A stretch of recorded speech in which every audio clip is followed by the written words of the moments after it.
साल होता है 1806। नेपोलियन की आर्मी और प्रशिया के बीच एक वॉर होता है और इस वॉर में Prussia one of the best army होने के बावजूद हार जाती है। प्रशियन लीडर्स को ये समझ नहीं आता है कि आखिरकार वो इतने अच्छे आर्मी के साथ हार कैसे सकता है। बहुत सोचने के बाद उनके लीडर्स को ये समझ में आता है कि उनकी आर्मी मजबूत तो थी, लेकिन वॉर के दौरान वो अपने सुपीरियर्स के ऑर्डर्स तो फॉलो करने के बजाय अपना दिमाग इस्तेमाल कर रहे थे, जबकि नेपोलियन की आर्मी सिर्फ और सिर्फ नेपोलियन के ऑर्डर्स को फॉलो कर रहे थे। और इस हार का कॉन्सिक्वेंस क्या होता है? प्रशिया को अपना आधा टेरिटरी नेपोलियन के हाथ में दे देना पड़ता है और साथ ही एक पीस एग्रीमेंट साइन करना पड़ता है। अब प्रशियन लीडर्स के सामने एक चैलेंज होता है कि दोबारा ऐसा कभी भी उनके साथ नहीं होना चाहिए। बट क्वेश्चन ये है कि आखिरकार वो लोग ऐसा करेंगे कैसे? बहुत दिमाग लगाने के बाद उनको एक आइडिया आता है और फिर वो लोग एक सिस्टम बिल्ड करने में लग जाते हैं। कैसा सिस्टम? ऑब्वियसली ऐसा सिस्टम ताकि सोल्जर्स बस उतना ही करे जितना उनको करने के लिए कहा जाए। और ऐसा करने का बेस्ट पॉसिबल तरीका क्या हो सकता था? उन ब्रेन्स को कंट्रोल करना जो ब्रेन्स अभी खुद से सोचने के कैपेबल ना हो, जिन्हें सही और गलत के बारे में पता ना हो, सो दैट उन्हें जो भी समझाया जाए वो उसे ही सच मान ले। और इस तरीके से एक 8 इयर्स एजुकेशन सिस्टम बिल्ड होता है, द प्रशियन एजुकेशन सिस्टम।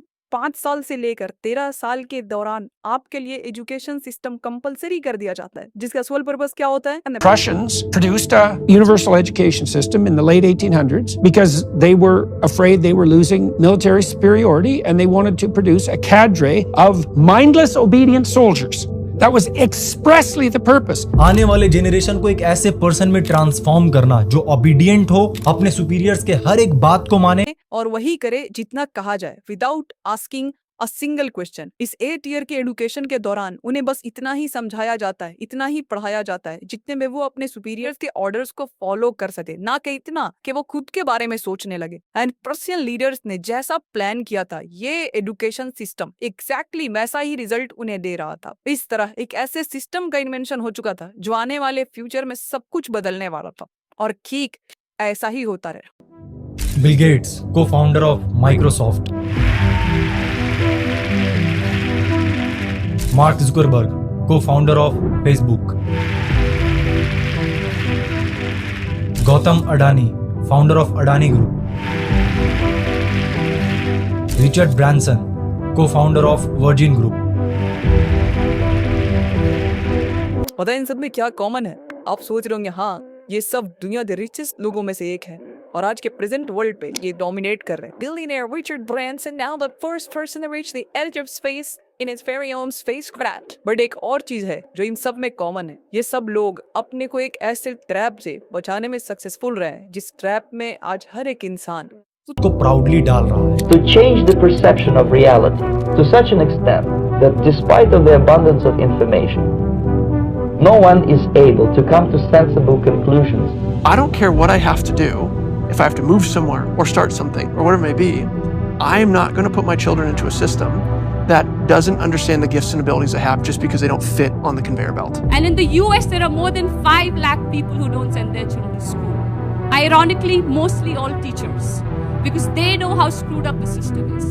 और दूसरी तरफ को जो शायद हमें किसी कॉलेज में पढ़ाई कर रहे होगे, टाइम तो असाइनमेंट्स कर रहे होगे, 90% अटेंडेंस मेंटेन कर रहे होगे, ना चाहते हुए बुक्स को मेमोराइज कर रहे होगे और हर रूल्स को फॉलो कर रहे होगे, इस उम्मीद में कि जब आप कॉलेज से निकलोगे तो आपके पास एक ग्रेजुएशन डिग्री होगा, आपको एक अच्छी जॉब मिल जाएगी, उसके बाद आप अपने पेरेंट्स के लिए एक बड़ा सा घर खरीदोगे, एक महंगा कार खरीदोगे, शादी करोगे, बच्चों को अच्छे स्कूल में भेजोगे और खूब सारे पैसे कमाओ। बट रियलिटी क्या है आपको पता है? आपने तैयारी शुरू करी, आप कितने साल के थे? सर उस समय हम 18 साल के थे और अभी हम 30 साल के हो गए। 30 साल के। पिछले 12 सालों में आपने अपनी जिंदगी में क्या किया है? जिंदगी में सर पढ़ते गया, डिग्री लेते गया।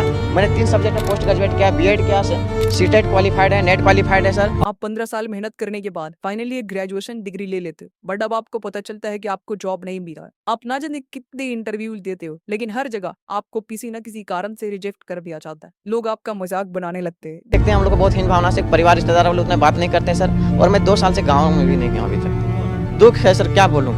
मैं अपने दुख और पीड़ा को किसी पास सामना नहीं कर सकता हूँ सर। बहुत संघर्ष से पढ़ा हूँ, ट्यूशन पढ़ा के मैं 2012 से ट्यूशन पढ़ा के अभी तक मैं पढ़ाई किया हूँ और मैं कुछ भी हासिल नहीं कर पाया।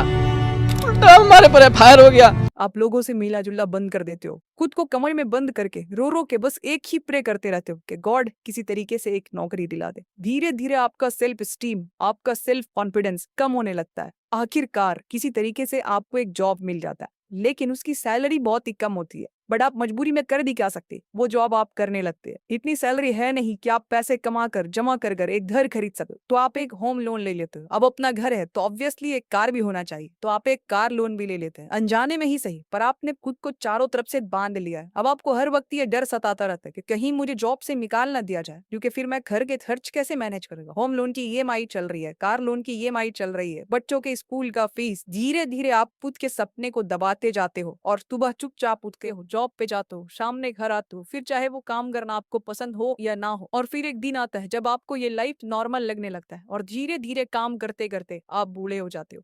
आपको ऐसा लगेगा कि शायद मैं अनलकी थी, इसीलिए मैं लाइफ में बड़ा कुछ फेर नहीं पाया, क्योंकि मेहनत तो मैंने खूब किया था। पर सच सच कुछ और ही है मेरे दोस्त, जो आज तक आपसे छुपा कर रखा गया। The gang of 9 got together, I think it was, and decided this is what people should learn. Physics, biology, chemistry, and this is how they should learn. If Like the newspaper industry, right? More printing presses, more big buildings, right? Makes us look grander. The people who built the schools were consciously aiming at eradicating the will of the students who were part of the system because they wanted them to be obedient. the entire purpose of a good university is to create foundation there, not a congregation together guy. जिस education system को आप बचपन से आंख बंद करके follow करते आ रहे हो, उस एजुकेशन सिस्टम को बनाया ही इसीलिए गया था ताकि आप फेल हो सको। उस एजुकेशन सिस्टम को बनाया ही इसीलिए गया था ताकि आप एक ओबीडियंट फैक्ट्री वर्कर बन सको। Just give me few minutes और उसके बाद आप ये पूरा का पूरा ट्रैप खुद अच्छे से समझ आ जाए। So are you coming with me later? भाई अंबानी, विराट कोहली, आमिर खान, नरेंद्र मोदी, ये सब हमारे इस करंट एजुकेशन सिस्टम के ट्रैप में नहीं फंसे। A lot of kids just in school kind of puzzled as to why they're there. उस दौरान एक और चीज था जो इस वर्ल्ड में बहुत ही तेजी से फैल रहा था। गेस कीजिए क्या? साल 1760 से लेकर 1840 के दौरान इंडस्ट्रियल रेवोल्यूशन अपने पीक पर होता है। ग्लोबल इकोनॉमी बहुत ही तेजी से दूसरे डायरेक्शन में शिफ्ट हो रहा होता है। अब तक लोग एग्रीकल्चर करके अपने हाथों से प्रोडक्ट्स बनाकर पैसे अर्न कर रहे थे, बट अब वर्ल्ड पे मशीन्स डोमिनेट करना शुरू कर देता है। जितना प्रोडक्ट्स एक इंसान पूरे महीने भर में नहीं बना पा रहा था,